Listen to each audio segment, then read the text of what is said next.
All right, well, it seems that sex discrimination starts earlier than we might have thought. Boys are getting more pocket money than girls. 25% more, in fact. What happened to equal pay for equal work? Probably do more work around the house. The Australian Toy Survey also found 40% of Aussie kids between 5 and 10 get pocket money every week. They receive, on average, $20 to $25 a month. So what's the right amount? Child psychologist Kimberley O'Brien joins us. Kimberley, good morning to you. Now, good morning. Why do you reckon there's this difference between boys and girls and the amount they get? Well, I think boys are just better at asserting themselves in general. I think you'll find that boys tend to say, well, it's not fair, I mow the lawns and I rake all the leaves, and my sister just does sets the table. So, in my experience, boys are generally better at asserting themselves when it comes to pocket money.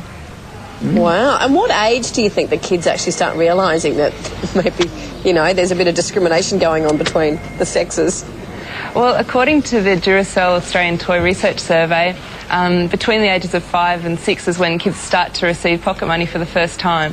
By the time girls get to adolescence, that's when they're starting to ask questions, because they see that rugby is getting more attention on television than netball. So I think it's usually the adolescent girls, in my experience, that are more likely to speak up and try and ask for equal pay, whereas little girls let it slide for quite a few years.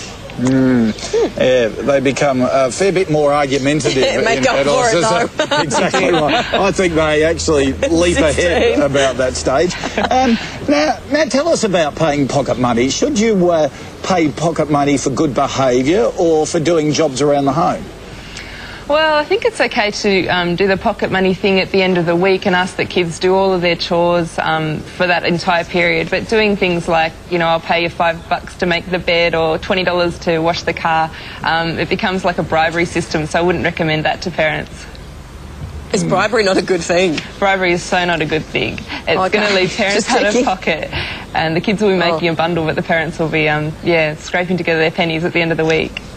Yeah, well, we always used to have a rule that there were chores kids had to do because they were part of the family, so they were family chores, and you got paid pocket money if you did extra chores around the house that parents would normally do. How much do you pay kids? How much should you pay them at different age groups? Yeah, well, according to the Duracell Research Survey, apparently it's between $4.50 for girls per week and $5.60 for boys.